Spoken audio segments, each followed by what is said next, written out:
President Biden has tapped John Podesta to head up his clean energy program, a move that has progressives fuming. You're fuming about it, aren't you? How many Podesta stories did we do when he was the guy that lost an election for Hillary Clinton that was impossible to lose? How do you lose against a crazy man like Donald Trump?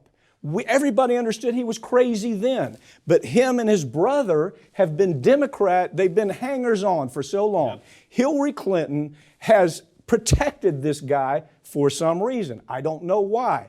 But Podesta's been brought along.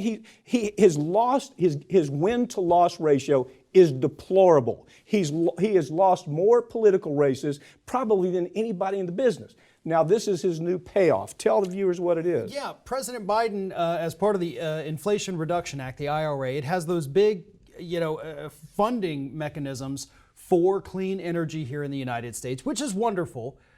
But then he says, now I'm going to pick this guy who's just been hanging around D.C. since the 90s with the Clintons. Obama had him on board for a couple things where there were some big issues with his conflicts of interest.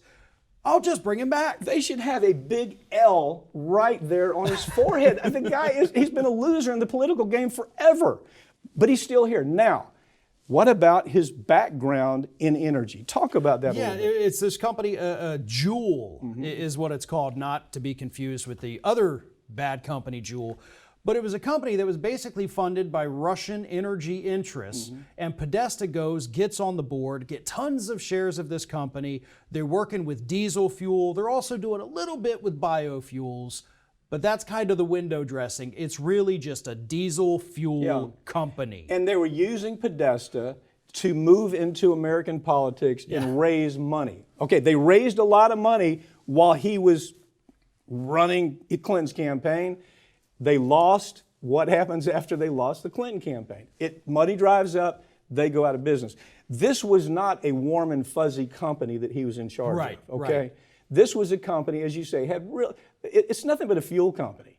And they were extracting every bit of fuel wherever it was. They were promoting the same kind of fuel drilling that every one of these fuel companies have been promoting. But nevertheless, Biden doesn't seem to understand that, or nobody's told him about it, or maybe he knew it one time and he forgot.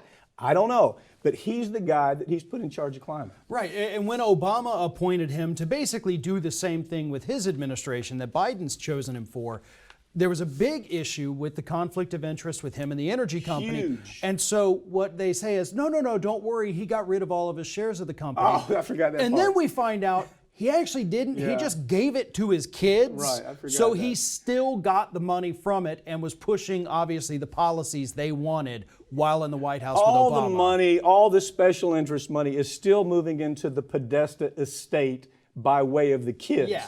And he's telling the public, well, I divested myself of it. It was total, utter lie. I even forgot that. Look, there's 100,000, there's 500,000 people in this country that could have done the job that Biden just picked Podesta to do. He picked him to return political favors. I could do the job. You could do the job. Yeah. And we would be 1,000 times better than this idiot. You could do the job.